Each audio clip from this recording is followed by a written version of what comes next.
Salut à tous, on se retrouve dans un nouveau tutoriel, encore une fois gratuit, et cette fois-ci je vais vous parler des nouveautés qui sont apparues à l'intérieur d'Illustrator en ce début d'été 2024. On va globalement parler d'intelligence artificielle générative parce que, encore une fois, Adobe a un petit peu plus implémenté le moteur d'intelligence artificielle générative Firefly dans votre outil vectoriel préféré. La plus grosse nouveauté, c'est la capacité maintenant, avec l'intelligence artificielle, de générer des choses à l'intérieur de formes sélectionnées. Et vous allez voir que ça va vous permettre de pousser un petit peu plus loin la créativité pour de la création de logos, par exemple, ou pour la création de un petit peu tout type d'images. On verra aussi qu'il y a des améliorations et maintenant une fenêtre un petit peu plus complexe lorsque vous voulez vraiment générer quelque chose de zéro, que ce soit un graphisme vectoriel, mais ça peut être aussi des icônes et tout plein d'autres choses. On verra aussi que l'on peut maintenant générer encore plus facilement des motifs, toujours en utilisant l'intelligence artificielle. Et puis après, on fera le tour des améliorations qui ont été faites dans Illustrator, amélioration de la rapidité sur les panoramiques et les zooms, amélioration de la fenêtre maquette qui va vous permettre de créer des mock-ups beaucoup plus facilement. Et puis après, il y aura aussi des petites choses concernant l'ouverture de fichiers PDF ou encore l'export de fichiers PDF. Voilà globalement pour les plus grosses choses dont on parlera dans cette formation. Et donc maintenant ce que nous allons faire, c'est mettre à jour Illustrator et ensuite on va plonger dans le logiciel pour que je vous montre ces nouveautés. Allez, à tout de suite. Avant de commencer, bien entendu, vérifiez bien que vous avez fait la dernière mise à jour d'Illustrator, sinon vous n'aurez pas accès à toutes les fonctionnalités dont je vais parler. Le mieux, c'est que vous alliez ouvrir l'application Creative Cloud, que vous soyez sur Mac ou sur PC. Voici donc l'application, et quand vous êtes dans la page principale, normalement vous arrivez dans toutes les applications et vous voyez les applications installées. Bien entendu, si Illustrator n'est pas installé, installez-le. Et une fois qu'il est installé, vous devriez avoir le bouton ouvrir qui va vous permettre d'ouvrir le logiciel. Si à tout hasard, vous n'êtes pas sûr si la mise à jour a été faite, vous avez ici sur la gauche un encart sur lequel vous pouvez cliquer, sur lequel il y a marqué mise à jour. Donc je clique dessus. Je peux faire une recherche des mises à jour en cliquant sur ce bouton en haut à droite. Je clique dessus. Petite moulinette pour essayer de chercher les mises à jour qui n'ont pas été faites pour l'instant sur votre ordinateur. Ça peut prendre quelques secondes quand même. Là, en l'occurrence, il me dit par exemple que j'ai Photoshop Beta qui a une petite mise à jour, donc je vais cliquer sur mise à jour. À savoir que, par exemple, si votre Illustrator a un mettre à jour juste à côté, eh bien, faites cette action-là, mettez-le à jour. Donc, on va parler de la version d'Illustrator 28.6. Attention, pour ceux qui ont installé un Illustrator Beta, vous aurez peut-être une version supérieure, mais nous on va parler de ce qu'il y a à l'intérieur de la version standard d'Illustrator, donc la 28.6. Faites la mise à jour, et ensuite ouvrez Illustrator, et on se retrouve à l'intérieur tout de suite. Pour la première nouveauté, je vous ai mis une image de référence à l'intérieur des fichiers de travail qui est une guitare. Ça va nous permettre de créer une forme de guitare qui va nous servir à utiliser la première fonctionnalité qui va être le remplissage génératif de la forme. D'ailleurs, c'est quelque chose dont on vous parle là tout de suite quand vous êtes dans la fenêtre d'accueil, remplissage génératif de la forme. Entre parenthèses bêta, c'est-à-dire qu'elle n'est pas complètement finie, il y a probablement des améliorations qui vont être faites dans les prochaines versions d'Illustrator, mais elle est déjà disponible et on peut déjà commencer à créer des choses à partir de ça. Je vais aller dans Fichier, je vais faire Ouvrir, je vais dans les fichiers de travail, et dans les fichiers de travail, j'ai cette guitare.png, double-cliquer dessus pour la faire apparaître. Et ensuite, je vais dézoomer un petit peu, et ce que je vais faire, c'est que je vais déplacer en fait ma guitare. En fait, je vais plutôt la mettre à l'horizontale, donc je vais la sélectionner. Là maintenant, je l'ai sélectionnée, donc je suis avec l'outil de sélection classique. Je vais venir ici sur le côté, une fois que j'ai la double flèche, je clique, je maintiens cliquer, et je tourne en faisant descendre ma souris, j'appuie sur Shift, comme ça me permet de la mettre parfaitement à l'horizontale, et là du coup j'ai maintenant ma guitare qui est à l'horizontale, c'est parfait. Ensuite, je vais venir modifier des petites choses, je vais venir modifier le plan de travail en venant prendre cette icône-là. Ça me permet donc d'avoir ici la possibilité de modifier mon plan de travail. Je vais venir prendre la barre de tâches contextuelles qui est ici, qui est maintenant dans Illustrator depuis quelques versions. Si chez vous elle n'apparaît pas, allez dans Fenêtre, et vous cherchez la barre de tâches contextuelle qui est ici. L'avantage, c'est que en fonction de l'outil sur lequel vous êtes, ça va vous permettre d'avoir des options qui vont vous permettre d'aller beaucoup plus vite pour des modifications. Donc là, en paramètres prédéfinis, il me dit que mon plan de travail est calé sur un Google Pixel. Pixel 2, moi je vais choisir plutôt de partir dans un format, je vais remonter ici le slider, dans un format A4, ce qui me permet d'avoir voilà, un plan de travail un petit peu plus grand, c'est parfait. Je fais terminer, et là, maintenant, ça me permet de re-switcher sur l'outil de sélection. Maintenant que j'ai fait ça, ce que l'on va faire, c'est qu'on va créer la forme générale de la guitare. Pour ça, je vais changer un petit peu l'interface que nous avons ici. Je vais aller dans Fenêtre, Espace de travail, et je vous conseille de partir sur les indispensables classiques. Donc je clique là-dessus, ça me permet d'avoir toutes les fenêtres qui sont normalement nécessaires pour de la création. Il y a juste la série d'icônes ici qui est en panneau réduit, donc je vais venir cliquer sur les doubles flèches pour être en panneau complet. Et puis après, la fenêtre de couleur, la fenêtre de nuancier ou la fenêtre de contour, pour l'instant, j'en aurais pas besoin, ni d'ailleurs d'aspect. Donc en fait, vous pouvez faire un double clic sur ces onglets-là, ça permet de les réduire. Là, ce que je veux, c'est avoir sous la main la fenêtre de calque, donc je vais l'appeler base ref, juste en faisant un clic dessus. Je vais verrouiller ce calque-là, histoire de ne pas le modifier par erreur. Donc je clique là-dessus, ça me verrouille le calque, je vais créer un nouveau calque en cliquant là-dessus, et lui je vais l'appeler guitare, et je vais pouvoir commencer à créer donc ma forme. Donc là en fait ce que je vais faire, c'est que je vais faire une forme rapide, et je vais utiliser quasiment que des géométries simples pour faire ça. Donc je vais commencer dans un premier temps par la création du chevalet ici, donc je vais venir prendre cet outil rectangle, je viens ici, je clique, je maintiens cliqué, et je viens créer cette forme-là. Je peux en profiter pour prendre l'outil pipette qui est celui-ci, pour aller pipetter peut-être une couleur un petit peu marron là-bas, comme ça, ça me donne cette couleur marron au niveau de ma guitare. Ensuite ici, on a l'orifice qui permet d'avoir le son qui sort. Donc là, c'est très simple, je vais venir cliquer sur les outils pour prendre l'outil ellipse. Et avec l'outil ellipse, je vais venir dans le coin en haut à gauche comme ça. J'appuie sur Shift pour contraindre dans le sens de la hauteur. Et ensuite, cette forme-là, je vais la donner noire pour l'instant. Après, dans les petites choses assez simples à mettre en place, on a par exemple le manche. Pour le manche, je vais prendre la plume. Je prends la plume. Je viens créer un premier point ici. Donc je pars un petit peu après la baguette, ici, j'appuie sur Shift pour être relativement droit. Ensuite, je vais venir là-bas, je vais venir tracer, hop, j'appuie sur Shift pour venir bien droit ici, et après, je vais là-bas pour aller faire mon manche. Ensuite, je vais zoomer un petit peu, on va venir faire cette espèce de forme-là.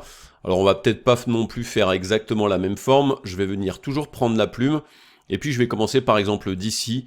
Et en fait, ce que je vais faire, c'est que je vais faire des angles vifs, ça sera beaucoup plus rapide. Hop, là j'appuie sur un petit Shift, là je fais un angle vif là, un angle vif là, un angle vif là. Là je finis avec un angle vif ici, là je viens le caler sur cette forme-là. Hop, on essaie de voir si on peut, avec les repères commentés, avoir quelque chose de propre. Et donc là du coup, je vais pas trop m'embêter avec ça. Là, du coup, je veux quand même faire les trous à l'intérieur du manche de la guitare, donc je vais venir faire un contrôle-clic sur l'œil de mon calque de guitare qui me permet d'avoir les contours sans avoir les fonds.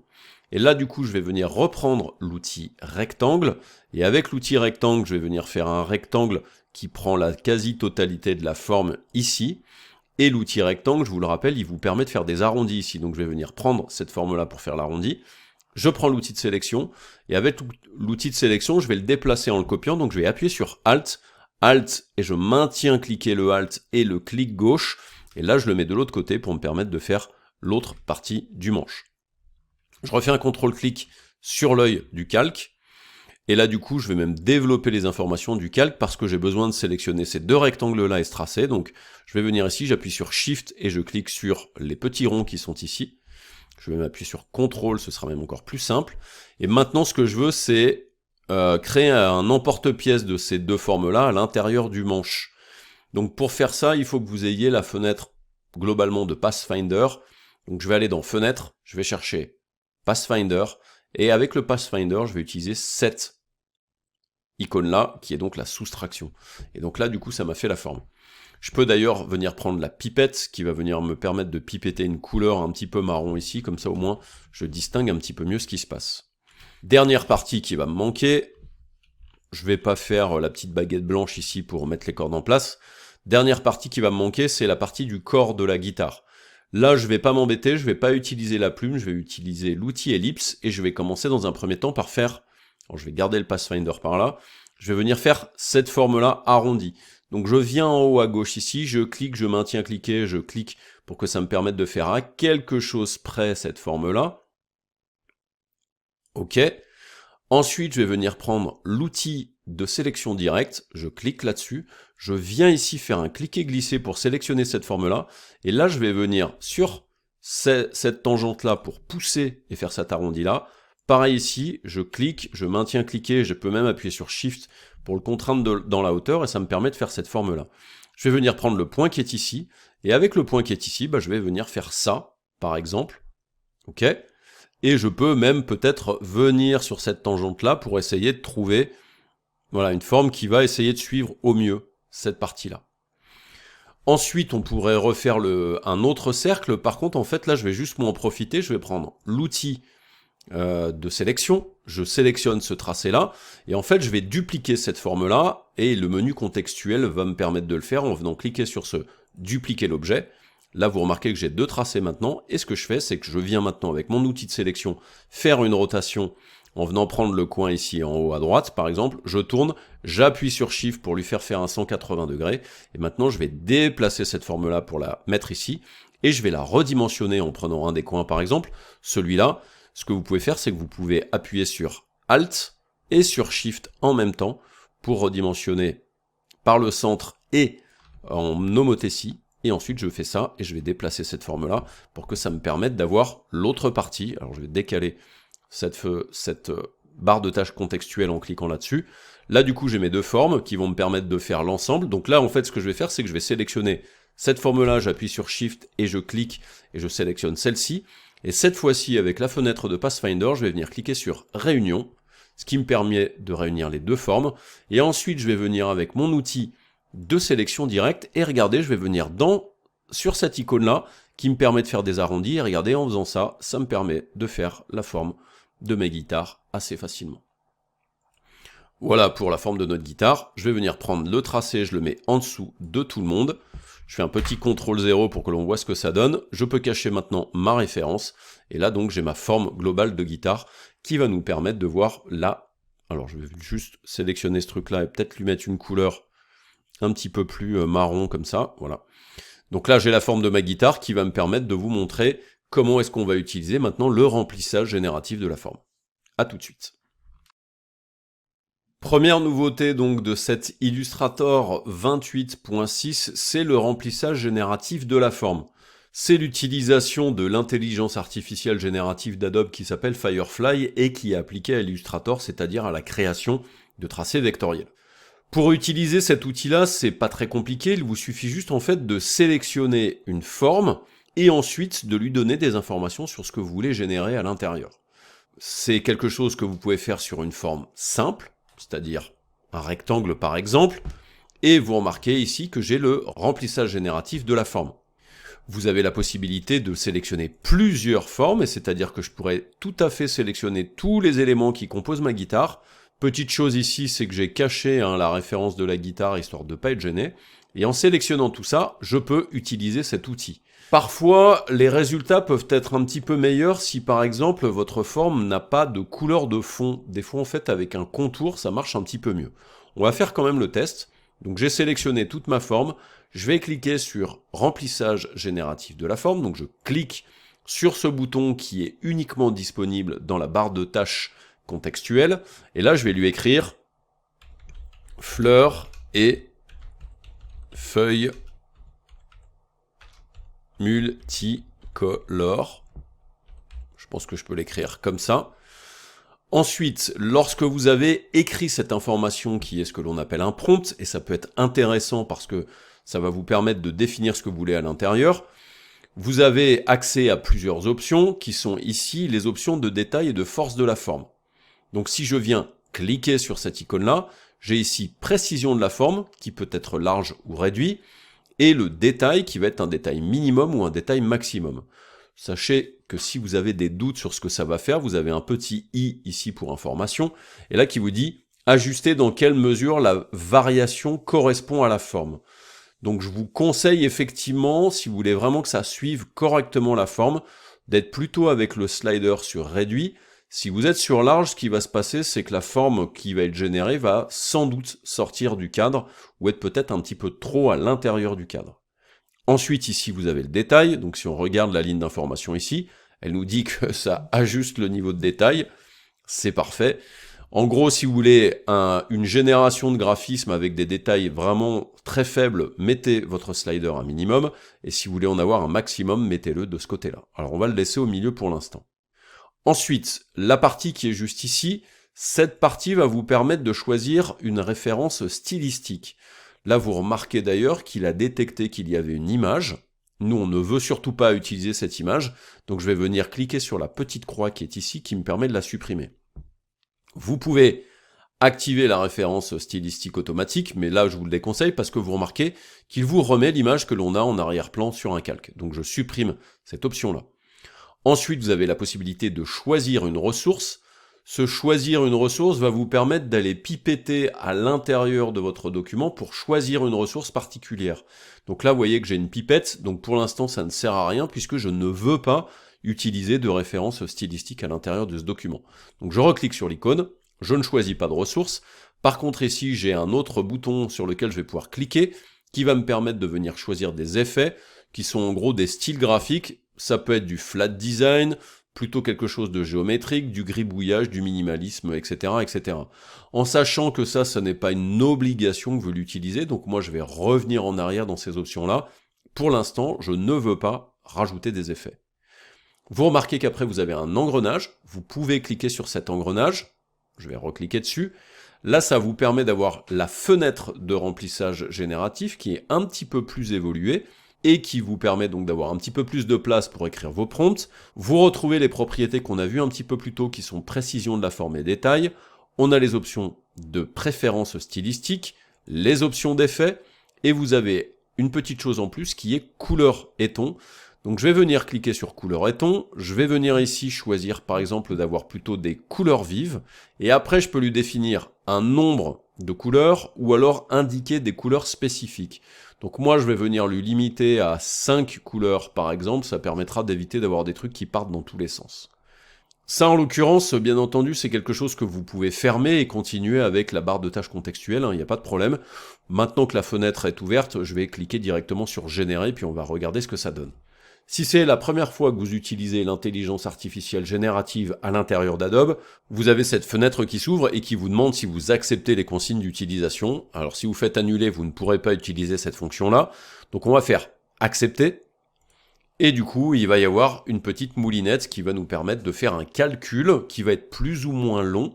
Et ensuite, on va avoir accès à des propriétés qui vont nous permettre de choisir quelle version nous voulons utiliser de cette génération, et effectuer éventuellement des modifications des informations et de la stylisation pour nous permettre d'avoir des propositions supplémentaires. Là, regardez, du coup, il m'a généré des choses. Donc, vous voyez que là, j'ai cette proposition-là. Sachez que cette proposition restera systématiquement par-dessus les tracés que vous aviez. Si on regarde ce qui se passe à l'intérieur de nos calques, on voit bien tous les tracés que j'ai faits. Et là, on voit l'objet génératif qui est présent ici. Si vous regardez dans la fenêtre de propriétés, vous remarquez que vous avez les propriétés d'objets génératifs avec le prompt, donc la phrase que vous avez écrite pour vous permettre de générer ça.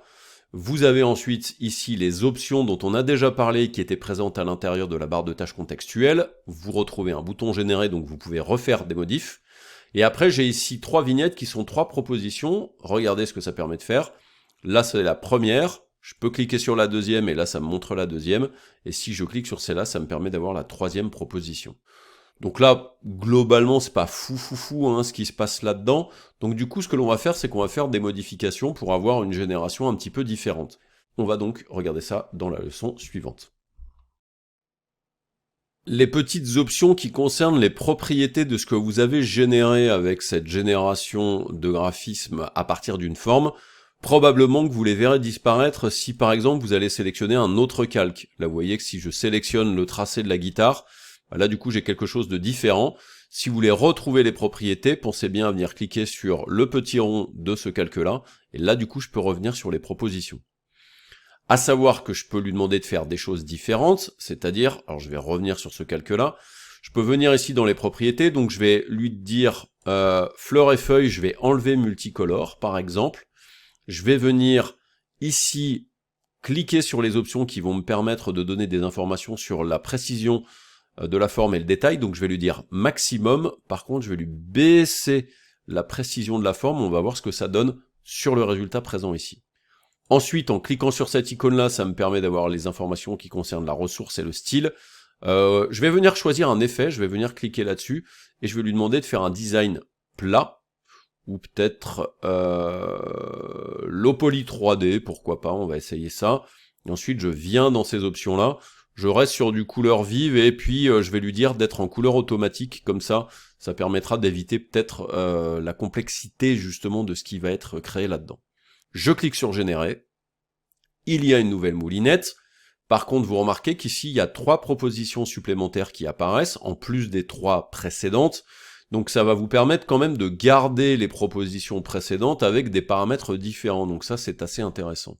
Soyez un petit peu patient, parfois ça va prendre un petit peu de temps. Là, regardez ce qu'il m'a fait. Je lui avais demandé justement de ne pas être forcément très précis concernant la forme d'origine, et vous remarquez qu'effectivement, il s'est autorisé le dépassement de la forme, tout en gardant quand même une forme qui est proche de la structure de l'image d'origine. Regardez celle-ci, elle a l'air d'être assez intéressante, plutôt cool, et celle-ci aussi est plutôt sympa.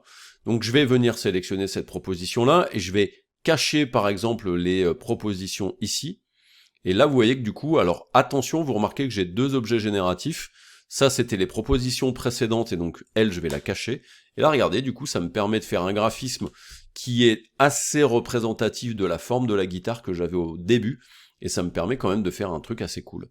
Donc ça, c'est intéressant parce que ça peut vous permettre, quand vous avez besoin de faire une espèce de composition graphique en utilisant une forme, de faire quelque chose quand même d'assez cadré, ou en tout cas assez fidèle à la forme d'origine sur laquelle vous aviez choisi de faire des choses.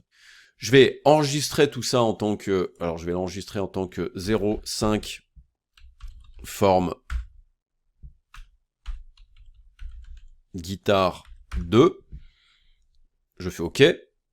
Je vais supprimer mes 2 objets génératifs qui sont ici, là je vais venir les mettre à la poubelle, et je vais vous montrer ce que ça peut donner, par exemple, si on fait ça avec uniquement les tracés de la guitare, sans avoir des couleurs. On va regarder si, par exemple, en simplifiant un petit peu tout ça, si les résultats sont un petit peu meilleurs. Donc pour l'instant, moi j'avais effectivement une guitare qui est plutôt définie, dans laquelle il y a pas mal d'éléments. Est-ce que ça va être peut-être mieux si on simplifie un petit peu tout ça? Donc je vais, dans un premier temps, déjà virer toutes les couleurs de fond. Donc je sélectionne la totalité des éléments. Je vais venir par exemple ici cliquer sur le switch noir et blanc, et ensuite la couleur de fond ici qui est blanche, je vais venir la mettre en transparent, comme ça me permettra d'avoir cette forme relativement simplifiée. Donc je vais sélectionner tous ces éléments là, et on va retenter de faire un remplissage génératif de la forme pour voir s'il y a quelque chose de différent. Donc je clique là-dessus, il a gardé le prompt que j'avais mis avant, je peux revenir ici dans les informations de précision de la forme et de détail, donc je vais lui remettre en fait la précision de la forme pour qu'il soit vraiment au plus proche de la forme, mais toujours avec le détail maximum. Je viens cliquer là-dessus aussi pour vérifier qu'il n'y ait pas de référence stylistique, donc c'est le cas. Dans les effets ici, j'avais choisi, alors là vous voyez que j'ai low poly et design plat, donc les deux sont cochés, donc je vais venir les décocher les deux, parce que du coup ça va peut-être être effectivement un petit peu trop pour le résultat que peut-être j'espère. Et ensuite dans le petit engrenage ici, je vais cliquer, les couleurs et les tons ici, ça reste en couleur vive, c'est ce qui m'intéresse, et je vais cliquer sur générer. Donc est-ce que avec une sélection de formes, avec juste un contour, il sera meilleur qu'avec une couleur? Dans la pratique, j'en suis pas convaincu, mais c'est vrai que parfois vous pourrez avoir des résultats qui vont être différents. De toute façon, même en utilisant systématiquement la même forme, vous aurez systématiquement des choses qui seront différentes, donc ce sera à peu près normal. Voilà le premier résultat. Le deuxième, donc là on voit qu'on est quand même avec quelque chose qui est assez proche de la forme, et la troisième forme. Donc ça vous donne en fait des résultats qui peuvent être assez intéressants. Après, si vraiment vous voulez peut-être des choses un petit peu plus précises, ce qui sera important, c'est ce que vous allez prompter dans ces propositions-là. Là, par exemple, je vais lui dire flamme, feu, explosion et éclair. On verra ce que ça fait. Je vais venir dans les propriétés ici, et plutôt que des couleurs vives, je vais lui demander de mettre des tons froids, plutôt. Pas de nombre de couleurs vraiment définies. Je clique sur générer. Là, du coup, il va me faire une proposition supplémentaire. Donc, je vais garder l'objet génératif qu'il y avait précédemment. Bien entendu, vous pouvez le cacher. Vous pourrez revenir dessus et faire des modifications. Et puis, les tracés qui sont en dessous, si vous ne voulez pas les garder, vous pourrez tout à fait les supprimer aussi. Là, du coup, voilà, il m'a généré des petites choses. Alors, ce que je vais faire justement pour la lisibilité, je vais masquer les calques du dessous. Donc, voici ce que j'ai sur la première proposition. Je reclique sur l'objet génératif. Ici, la deuxième proposition, plutôt sympa aussi. Et ensuite, la troisième proposition. Voici ce que ça peut donner. Alors, faites attention aussi à quelque chose. Le résultat de ce que vous aurez va dépendre bien entendu de ce que vous allez sélectionner. Donc globalement, si par exemple vous voulez juste faire un graphisme sympa sur la coque de la guitare et pas en prenant en compte ni le chevalet, ni le trou, ni le manche, que ce soit le manche avec les touches et l'embout du manche, eh bien ne sélectionnez pas ces formes-là. Là par exemple, je pourrais très bien lui dire, tiens, je vais sélectionner le tracé du corps de la guitare, je vais sélectionner le rectangle et l'ellipse du trou, mais je vais pas sélectionner le manche par exemple. Je cache cet objet génératif avec ces formes sélectionnées, et d'ailleurs, vous pourriez aussi cacher, ça peut être intéressant d'ailleurs de cacher les formes que vous ne voulez pas traiter. Et là maintenant, si je fais remplissage génératif de la forme avec les mêmes propriétés que tout à l'heure et je clique sur générer, donc là vous voyez que je suis pas repassé par la même fenêtre que tout à l'heure, il va me faire une autre proposition qui peut-être va mieux convenir en fait à l'intégration de ce que j'ai généré à partir de cette forme-là. Donc faites attention, c'est pas forcément obligé que vous sélectionniez la totalité des éléments qui sont à l'intérieur de votre composition. Là, il m'a fait une proposition qui est assez sympa avec une montagne, une lune. Là, la tour avec les explosions, ça, je trouve ça un petit peu chelou. J'ai une deuxième proposition, donc là, ça fait comme une espèce de bougie, donc c'est assez intéressant aussi. Et la troisième proposition, c'est celle-ci aussi, qui du coup est assez intéressante. Donc là, en fait, vous voyez que ça peut vous permettre quand même de faire des trucs assez cool. Là, maintenant, par exemple, je pourrais remettre le tracé du contour, ce tracé-là, et je pourrais, du coup, faire comme une sorte de design de guitare. Hop, je peux faire un truc un peu comme ça. Le tracé qui est ici, c'est pareil, je peux faire ça. Et là, du coup, ça me permet de faire des designs de guitare qui sont assez cool. Donc, voilà, il n'y a pas tellement plus à dire sur le remplissage génératif d'une forme. À vous d'expérimenter un petit peu ces choses-là avec les différentes options qui sont disponibles dans cet outil-là. On va passer maintenant aux autres nouveautés d'Illustrator 28.6. Je reviens quand même concernant la possibilité de générer des choses à l'intérieur d'une forme sur la référence stylistique qui peut avoir quand même un intérêt. Je suis revenu un petit peu en arrière avec toujours la forme de ma guitare sur lequel nous n'avons qu'un contour. Je vais aller sur Internet, sur Google, et je vais chercher Vector Flames pour flamme vectorielle. Je clique sur Image. Je vais venir ici dans les outils pour lui demander que les droits d'usage soient licence commerciale et d'autres types, histoire de pas aller choper des trucs dont je n'ai pas l'autorisation. Et puis là sur Vecteezy, il y a ce truc là qui a l'air d'être plutôt pas mal. Donc Vecteezy, c'est un site internet qui vous permet d'avoir accès à des images libres de droit et souvent gratuites. Donc je vais venir cliquer là-dessus. Ça me permet donc d'avoir une petite collection avec différentes propositions. Et ce qui m'intéressait, c'était donc c'est flamme, celle-ci, ok. Ce que je vais faire, c'est que je vais faire un imprime écran pour ne récupérer en fait que la partie bleutée, par exemple, qui m'intéresse. Donc je fais imprime écran. Si vous êtes sous Mac, essayez de vous souvenir en fait de quel est le raccourci clavier pour imprime écran. Je crois que c'est un Shift 5 ou un truc dans le genre. Sur PC, c'est assez simple, hein, c'est imprime écran, et du coup après on fait une impression. Donc j'ai fait imprime écran. Mon outil d'imprime écran, je suis en mode rectangle, et ensuite je fais juste, voilà, un imprime écran de juste ça. Du coup il le stocke dans le presse-papier. Maintenant je peux aller dans mon fichier Illustrator, et dans mon fichier Illustrator je fais CTRL V pour qu'il me colle l'image. Je vais venir la mettre en tant que référence par exemple ici, hein. Et ensuite, je vais venir sélectionner toutes mes formes. Donc je vais sélectionner cette forme-là, l'ellipse.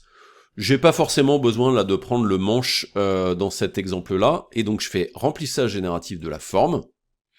Donc je veux flamme, feu. Je vais pas mettre explosion et éclair, je vais juste mettre flamme, feu.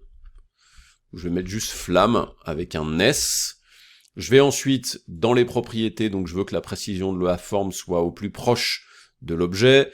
Un niveau de détail assez important. Je viens dans référence stylistique, je clique 2 fois dessus. Là, vous voyez que j'ai une référence stylistique qui est pas du tout ce que nous avons dans la fenêtre, ni ce que nous avions avant. Donc je vais venir cliquer là-dessus pour qu'on n'ait pas de référence stylistique.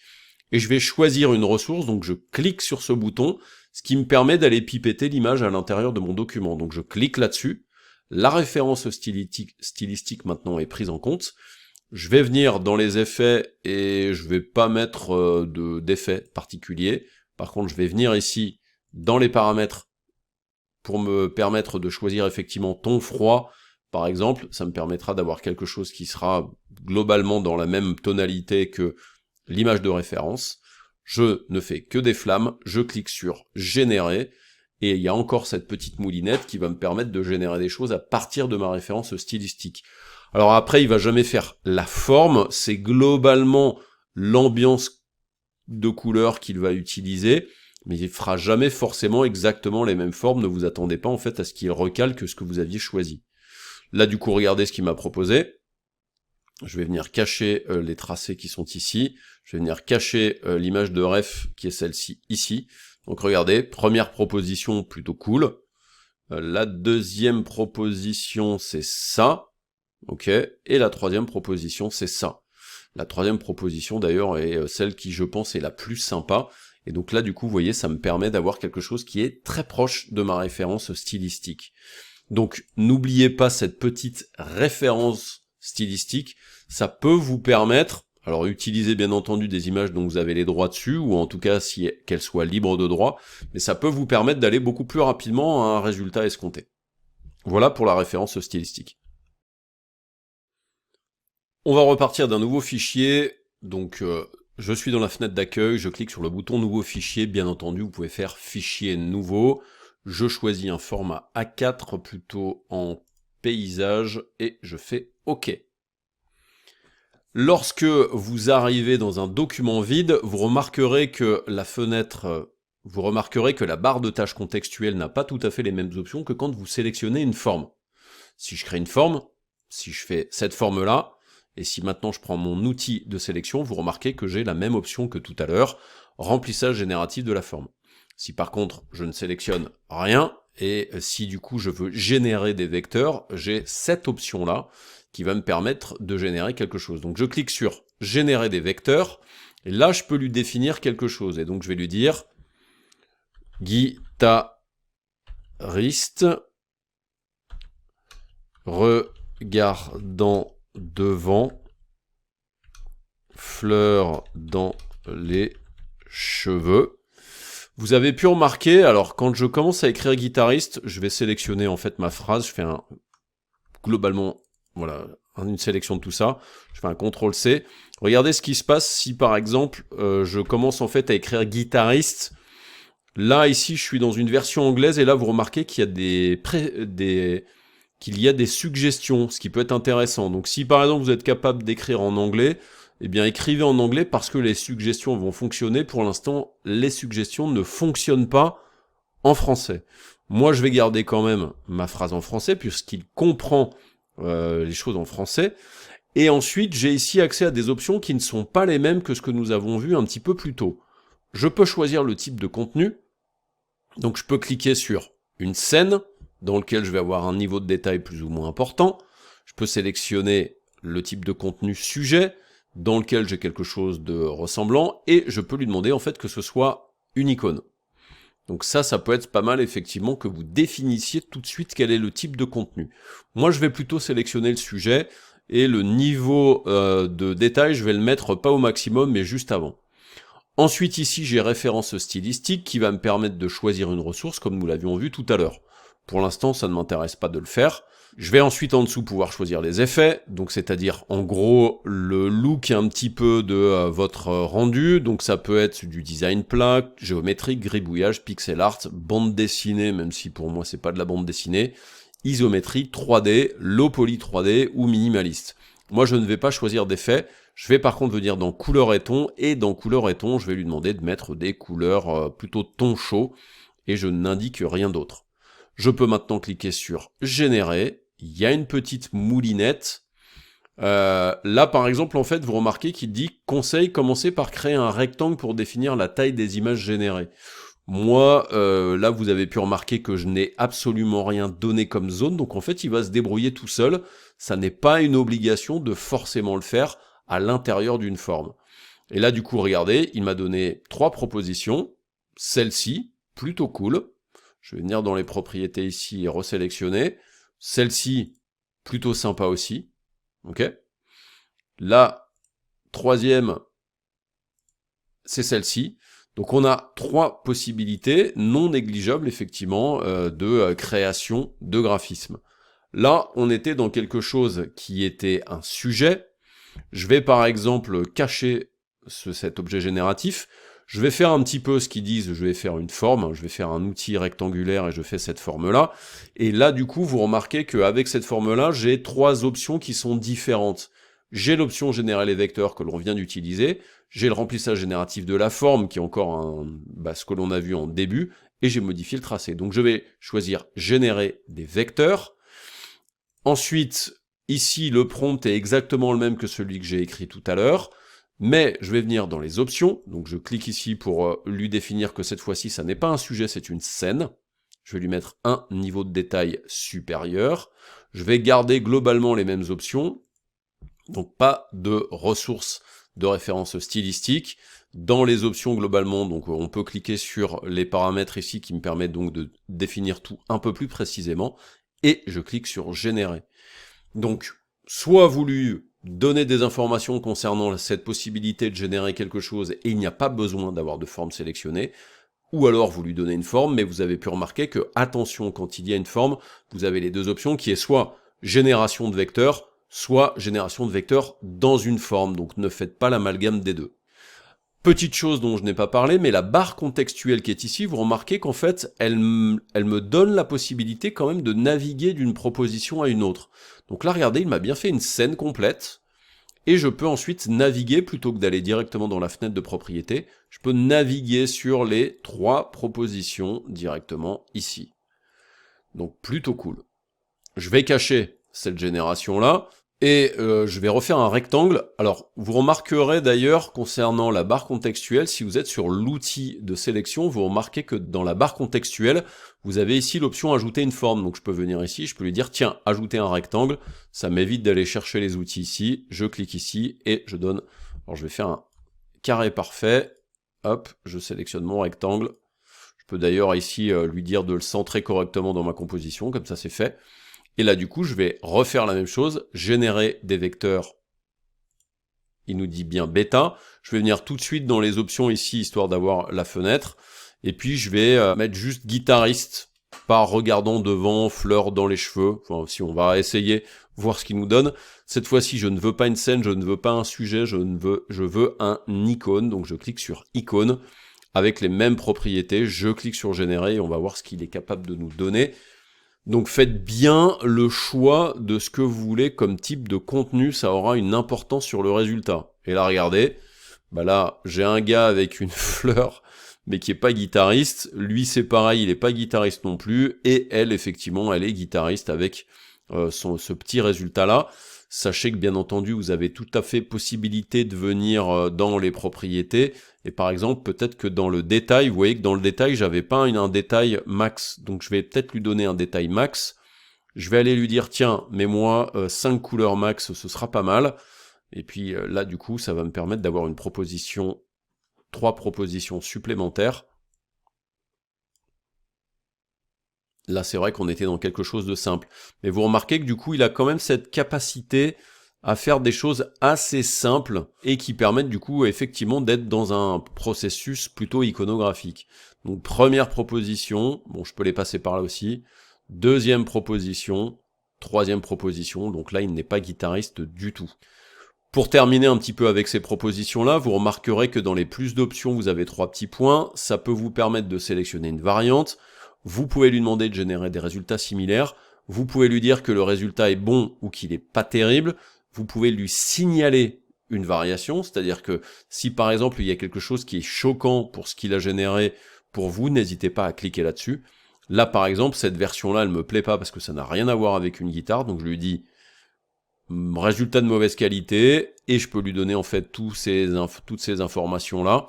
Alors là, je n'ai pas envie de le faire, donc je vais faire annuler, mais vous pouvez faire ça. Et d'ailleurs, les propositions qui ne sont pas terribles, vous pouvez même les supprimer en cliquant là-dessus. Ça me supprime la variation. Pareil, celle-ci, ça me sert à rien. Et lui, pareil, ça me sert à rien non plus. Donc je supprime la variation, et du coup, j'ai ces 3 variations-là de mon icône de guitare. Voilà, tout simplement pour le générer des vecteurs directement dans votre fenêtre, donc ça va vous permettre de créer soit des scènes, soit des sujets, soit des icônes. On repart d'un nouveau fichier, donc je suis à nouveau dans la fenêtre d'accueil, je fais un nouveau fichier, on reste sur le format A4 en paysage, et je fais créer. Cette fois-ci, ce que je vais faire, c'est que je vais créer encore une fois un rectangle, je clique, je crée ici un rectangle par exemple, et cette fois-ci on va pas utiliser la barre de tâches contextuelle, vous allez venir dans fenêtre, et dans fenêtre vous allez chercher la fenêtre qui est une nouveauté qui s'appelle générer des motifs, et je clique là-dessus, ça me permet d'avoir cette fenêtre qui va me permettre d'utiliser l'intelligence artificielle pour créer des motifs répétables. Ça, c'était quelque chose qui existait dans le remplissage génératif avant, mais cette fois-ci, Adobe a décidé de le détacher du remplissage génératif classique de générer les vecteurs. Comme ça vous permet vraiment de faire quelque chose très précis dans une fenêtre qui est vraiment spécifique pour les motifs. Donc, je vais venir ici lui dire de générer des motos multicolores. Et une fois que j'ai rentré cette information de prompt, qui est, je vous le rappelle, ce qui vous permet de donner des informations précises sur ce que vous voulez, je viens ici ajouter des couleurs parmi les couleurs prédéfinies. Donc là, c'est exactement la même chose que les options que nous avions précédemment concernant les couleurs. Vous pouvez choisir les dominantes de couleurs, donc moi je vais mettre plutôt couleur vive. Vous pouvez définir le nombre de couleurs max, donc je le laisse en automatique, et vous pouvez indiquer des couleurs. Ensuite, ici, on a des options qui vont nous permettre de choisir les effets de notre création. Quand je clique là-dessus, ça me permet de choisir que ce soit géométrique, design plat ou plutôt esquisse. Donc moi, je vais choisir le design plat. Donc c'est des propriétés qui sont assez similaires à ce que l'on a vu dans les remplissages génératifs de forme ou les remplissages génératifs classiques à l'intérieur d'Illustrator, sauf que là, vous remarquez qu'il y a 3 possibilités uniquement. Une fois que tout ça vous convient, vous cliquez sur « Générer ». Il y a une petite moulinette qui va vous permettre d'attendre que les propositions arrivent. Donc ça commence à arriver tout doucement. Et lorsque ça arrive, vous avez ici ces 3 propositions sur lesquelles vous allez pouvoir cliquer. Première proposition, deuxième proposition, troisième proposition. En sachant que là-dessus, vous allez pouvoir faire des petites choses. Par exemple, si vous venez sur les 3 petits points, vous avez la possibilité d'ajouter au nuancier ou de modifier le motif, ce qui est plutôt pas mal. Alors, modifier le motif, ça va vous permettre d'aller utiliser par exemple l'outil de sélection directe et d'aller modifier par exemple la couleur d'un des éléments qui se répètent. Par exemple, on voit que ce scooter ici a l'air d'être répété ici, et c'est pareil pour celui-là et celui-là. Concernant l'ajout au nuancier, ce que vous pouvez faire, c'est déjà aller faire un petit tour dans la fenêtre de nuancier pour voir ce qui s'y est déjà passé. Donc je vais faire fenêtre, je vais aller chercher la fenêtre de nuancier, et si je regarde dans la fenêtre de nuancier, bah vous remarquez que là il y a déjà des petites choses qui sont générées et qui sont disponibles. C'est exactement les motifs qui sont définis dans les 3 options qui sont là. Donc quand vous avez créé des motifs à l'aide de l'intelligence artificielle, ils sont déjà automatiquement mis à l'intérieur du nuancier. Donc en fait, que vous veniez sur cette proposition-là, que vous veniez cliquer sur les 3 petits points et que vous faites ajouter au nuancier, ça va pas tellement changer grand-chose par rapport à ce que vous aviez d'habitude.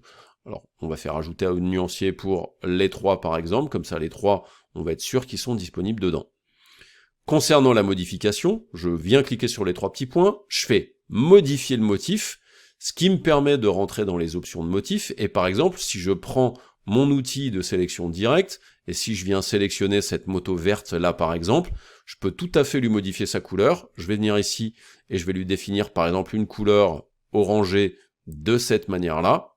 Hop, je fais OK, et la modification va se faire en fait dans toutes les répétitions que nous aurons, donc les répétitions qui sont ici.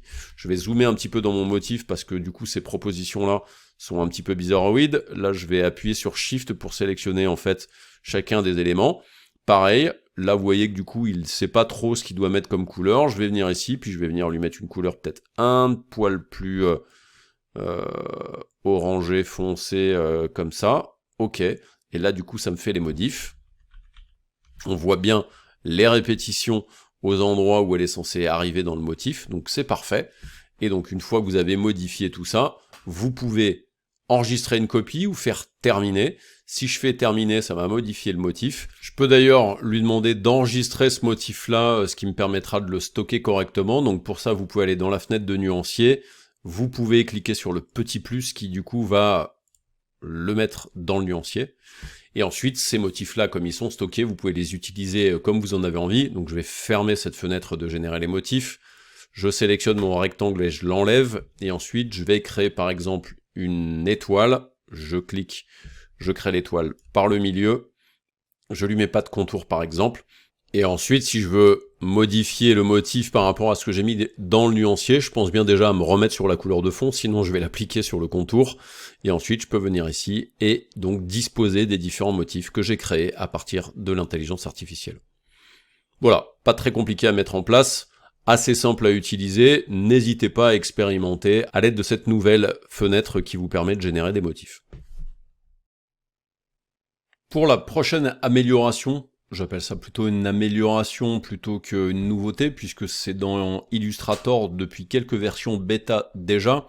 Vous pouvez aller chercher le fichier que j'ai appelé générer vecteur avec le fameux petit guitariste qui est présent ici. Donc vous faites fichier, ouvrir, vous allez dans les fichiers de travail, et c'est celui-ci qui m'intéresse, le petit guitariste tout mignon avec sa petite fleur. Et du coup, là, ce que je voudrais, c'est mettre ce logo-là sur un mock-up, donc ce que l'on appelle dans Illustrator une maquette. Plusieurs possibilités. Donc, premièrement, vous pourriez prendre, par exemple, votre logo. Je vais juste nettoyer un petit peu les différents calques qui sont ici et garder vraiment juste ce logo-là. Je vais l'enregistrer en tant que 10 maquette. Je fais OK. Et si maintenant vous voulez mettre ce logo-là à l'intérieur d'une maquette, il vous suffit d'aller chercher la fenêtre de maquette dans un premier temps. Quand vous êtes dans la fenêtre de maquette, vous allez probablement tomber sur une propriété spécifique, soit habillement, soit graphique de branding. Je crois que par défaut c'est graphique de branding, appareil numérique et, alors il y a des fois une petite moulinette qui peut prendre un petit peu de temps, et packaging. Donc si vous venez dans habillement, vous pouvez par exemple, je vais agrandir un petit peu la fenêtre, vous pouvez par exemple choisir l'élément sur lequel vous voulez mettre vos logos. Je vais choisir par exemple cette casquette-là, et donc je viens cliquer sur prévisualiser la maquette, et là vous remarquez qu'en fait il vous cale le logo sur toutes les propositions. D'ailleurs si vous changez de catégorie, si je vais dans graphique de branding, ce sera pareil. Appareil numérique, ça sera pareil aussi Donc là, vous voyez que ça prend un petit peu de temps, mais il arrive à se dépatouiller quand même. Ou alors, packaging, là, ce sera pareil. Globalement, si une solution vous convient, vous pouvez venir par exemple, donc je vais plutôt prendre habillement et je vais prendre justement la casquette de tout à l'heure. Je viens sélectionner cet élément-là. Ensuite, si vous voulez que le modèle soit utilisable, vous pouvez le prendre et vous pouvez le glisser sur le canevas en faisant un cliquer-glisser comme ça. Et là, vous voyez que du coup, si je clique, il y a une petite moulinette. Et regardez, là du coup, j'ai ma prévisualisation. Alors je vais prendre l'image et je vais la déplacer. Je peux bien entendu la redimensionner et vous voyez que le logo se cale sur la casquette. Et ensuite, si vous voulez pouvoir modifier la position de la maquette, ce que je vous conseille de faire, c'est ouvrir les calques. Là, faites attention parce que dans la maquette, il se peut que l'image et le symbole soient du coup utilisés. Donc moi, je vais venir juste cliquer sur cet élément-là. Et là, l'avantage, c'est que du coup, je suis en mise en place de ma maquette et je peux venir, par exemple, disposer mon élément comme j'en ai envie à l'intérieur. Et là, vous voyez qu'en fait, il essaie de coller au mieux sur la surface. Donc ça, c'est plutôt cool. Donc je peux le déplacer. Je peux venir ici sur le cercle pour l'étirer. Je peux appuyer sur Shift pour faire un étirement de manière globale. Je peux venir ici pour l'étirer aussi. Et ensuite, dans les autres possibilités, vous pouvez venir ici pour le tourner. Pas très compliqué. Ensuite, ça c'est un calque. Du coup, vous pouvez tout à fait venir par exemple à l'intérieur des propriétés de transparence et vous pourriez lui mettre potentiellement en fait un mode de fusion de calque. Si vous avez envie de mettre par exemple un éclaircir pour que ça se fusionne avec l'image qui est en dessous, ça peut être pas mal. Ou en incrustation par exemple. Alors, après, il y en aura certains qui seront peut-être un petit peu trop violents par rapport à ce que vous voulez faire, mais un lumière crue, par exemple, fonctionne très bien sur la maquette. Donc ça, c'est plutôt cool. Dans le cas où vous voulez faire vous-même vos propres maquettes sans utiliser ce qu'il y a à l'intérieur de cette fenêtre-là, je vais vous montrer dans la leçon suivante comment vous pouvez le faire. Je vous montre maintenant que c'est tout à fait possible de le faire avec vos propres images de mock-up, sans forcément passer par tout un setup ultra compliqué. Donc je vais fermer ce document-là, je vais faire ouvrir à nouveau le logo. Donc lui, je l'avais renommé en tant que maquette dans lequel il n'y a que cet élément-là. J'ai la fenêtre de maquette qui est ouverte. Je vais sélectionner la totalité de mon élément et je vais le redimensionner un petit peu comme ça, juste pour qu'il soit un petit peu plus petit. Et je veux importer une image de type mockup, donc je vais faire Fichier, Importer. Dans les fichiers de travail, je vous ai mis ce tote bag, par exemple. Donc je le sélectionne, je fais un double clic, je l'importe à l'intérieur de mon document. Je dézoome un petit peu avec CTRL- et je vais redimensionner l'image et je vais maintenir Shift appuyé, histoire de pouvoir redimensionner un petit peu tout ça précisément. Je vais l'agrandir un petit peu. Maintenez bien Shift appuyé pour garder la contrainte de la hauteur et de la largeur. Et là, ce qu'il faut que vous fassiez dans les calques, donc je vais venir dans les calques, il faut que vous sélectionniez les deux éléments. Donc je vais mettre mon logo par-dessus à tout hasard, on ne sait jamais. Je sélectionne et l'image et mon logo. Et ensuite, dans la fenêtre maquette, vous pouvez cliquer sur le bouton Créer une maquette, sans venir sélectionner quelque chose. Donc je clique sur Créer une maquette, il y a une petite moulinette qui va se passer, il y a une évaluation de l'image, etc. Ça mouline un petit peu, rien de bien violent, c'est pas forcément beaucoup plus long que de générer des logos avec intelligence artificielle. Et là, regardez, j'ai bien mon élément qui est donc le logo. Là, contrairement à tout à l'heure, je n'ai pas le fond de l'image qui est sélectionné. Si on regarde bien dans ma maquette, j'ai la maquette ici dans laquelle j'ai les deux éléments et il n'y a que le logo qui est sélectionné. Donc du coup, avec mon outil de déplacement, je peux faire ça, je peux le déplacer. Alors je peux même le mettre sur son t-shirt si j'en ai envie. Regardez, si je fais ça, ça le pose sur le t-shirt. C'est sur le tote bag que je veux le mettre, alors je pourrais le mettre aussi sur le mur. Là-bas par exemple, ou sur le sol éventuellement, ou ici. Donc là, vous voyez que du coup, ça marche quand même plutôt pas mal sur le tote bag. Et là, je vais venir sur le côté ici, je sélectionne, j'appuie sur Shift en même temps qui me permet de le redimensionner et ça le positionne correctement. Bien entendu, si je le fais plus petit et que je veux le coller par exemple sur le t-shirt ici, regardez, c'est tout à fait possible. Ou dans le dos. Là, vous voyez que du coup, pour le mettre derrière les cheveux, ça ça va pas fonctionner, mais on peut quand même arriver en fait à caler des trucs assez facilement à l'intérieur de l'image. Donc là, moi, c'est plus effectivement sur le tote bag que ça m'intéresse, donc je le mets sur le tote bag, je l'agrandis.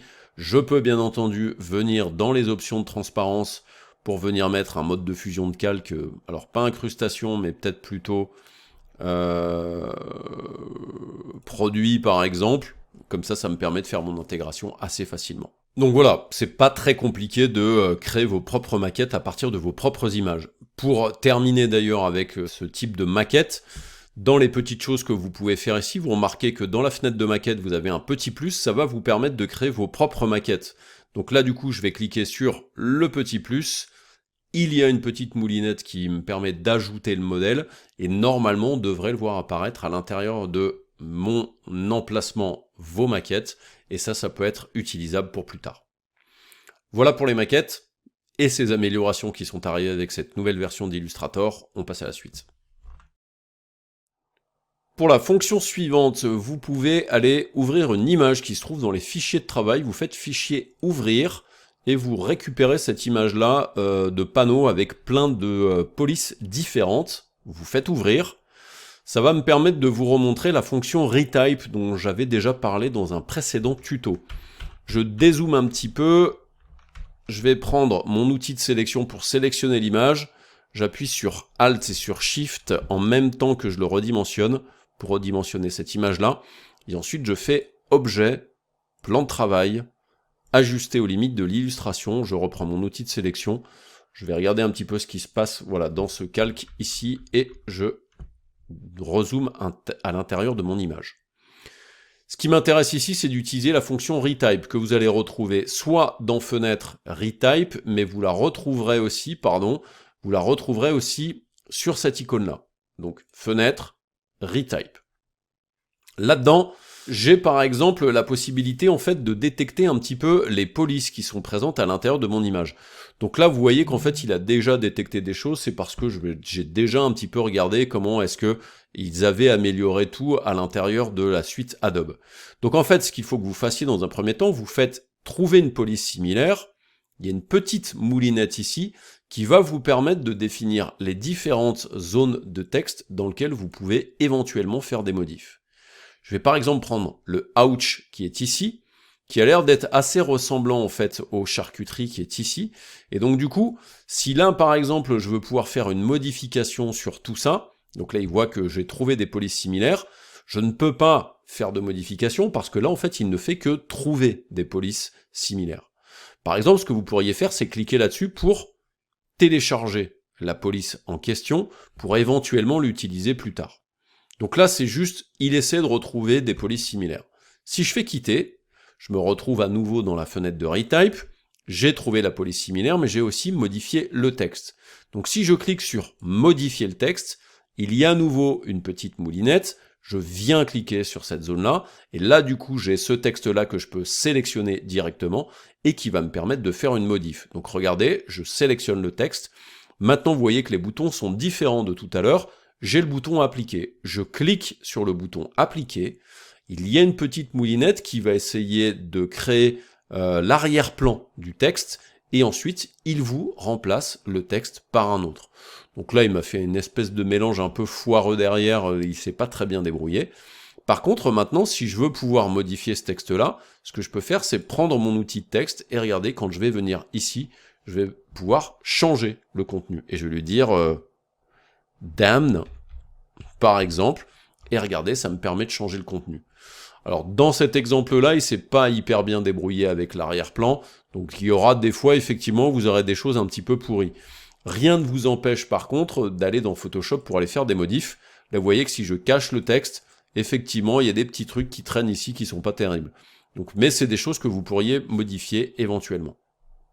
Je vais retourner sur la sélection de mon image, je vais retourner sur modifier le texte, et on va faire un autre test.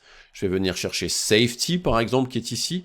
Donc là, Safety, vous voyez que je l'ai déjà stocké. Donc je peux sélectionner ce texte-là, cliquer sur Appliquer, petite moulinette de modification. Maintenant, le texte va devenir un texte dynamique. Donc ça prend un petit peu de temps.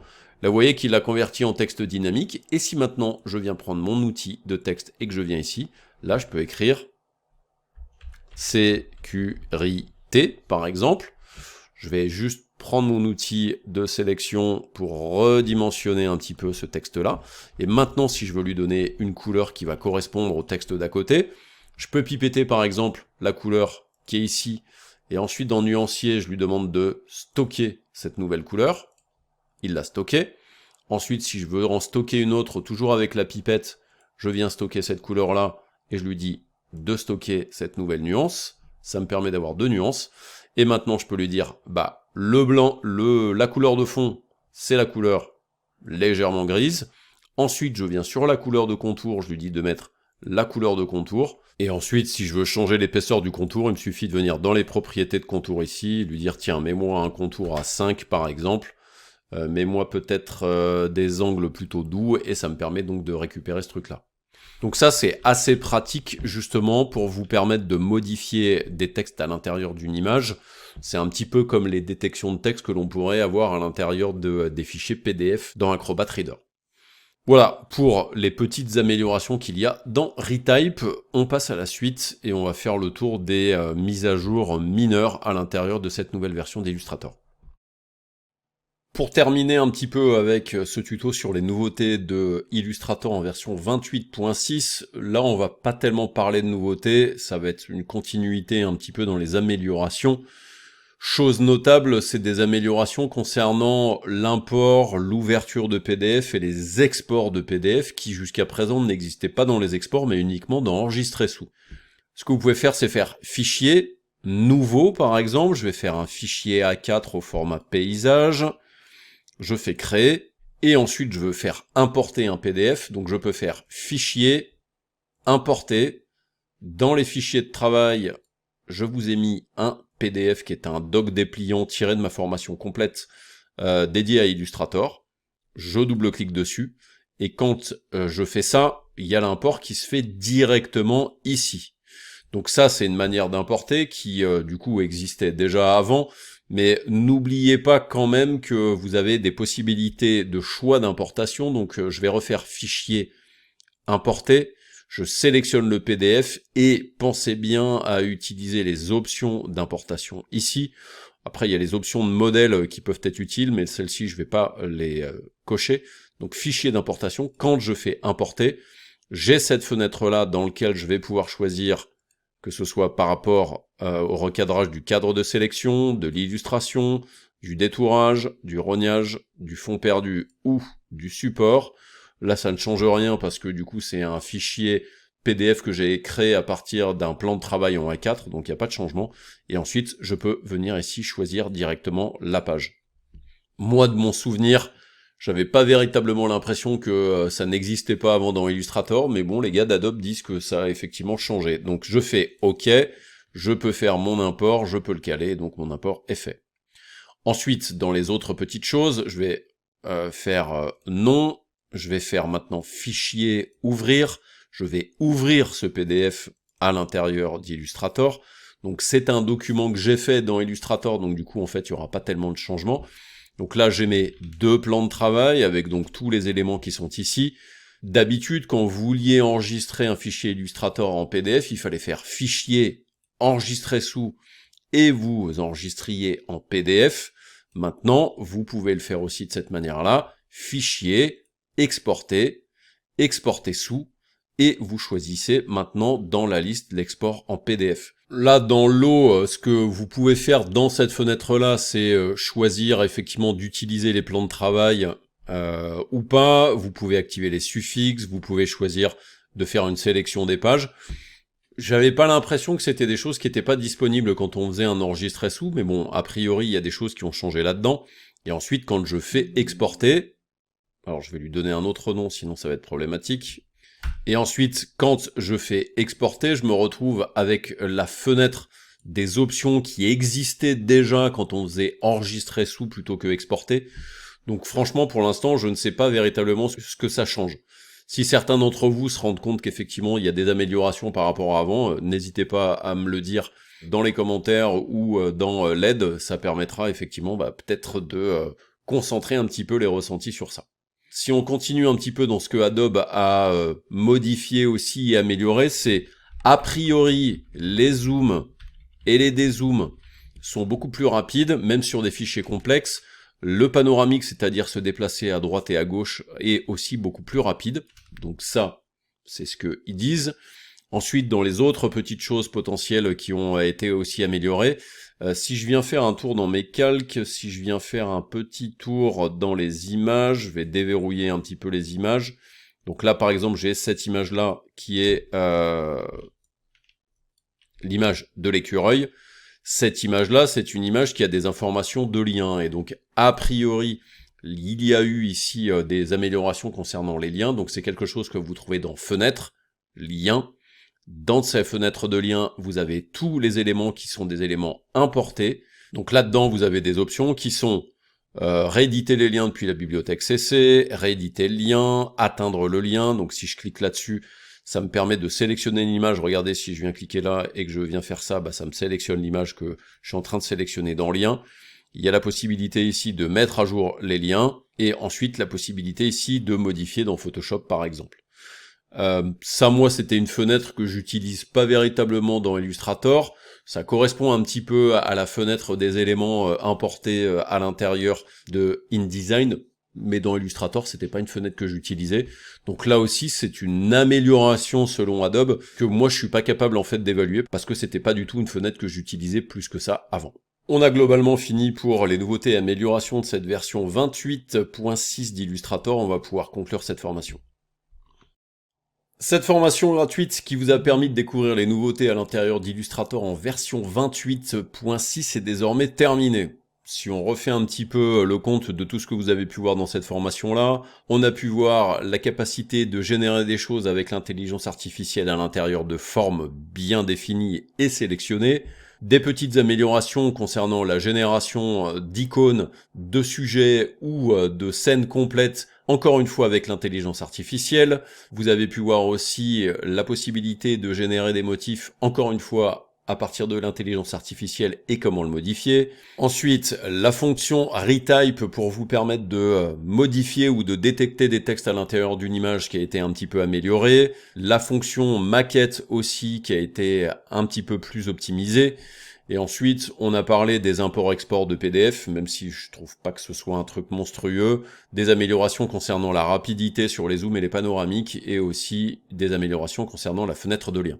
Si vous découvrez Illustrator avec cette formation, ou si vous estimez que vous avez peut-être encore pas tout à fait le niveau pour suivre ce tuto dans Illustrator, même si je pense que c'était suffisamment didactique et suffisamment simple pour le suivre, n'hésitez pas à vous tourner vers ma formation complète dédiée à Illustrator que vous pouvez retrouver sur le site tuto.com. C'est la formation qui s'appelle Formation Apprendre Illustrator de A à Z, donc c'est une formation qui fait quasiment 20 heures de tuto en vidéo, et qui va vous permettre de tout connaître à l'intérieur d'Illustrator. Je vous remercie d'avoir suivi ce tuto et je vous dis à très bientôt pour d'autres formations, que ce soit sur Illustrator ou sur d'autres logiciels ou d'autres métiers de la création numérique. Allez, salut!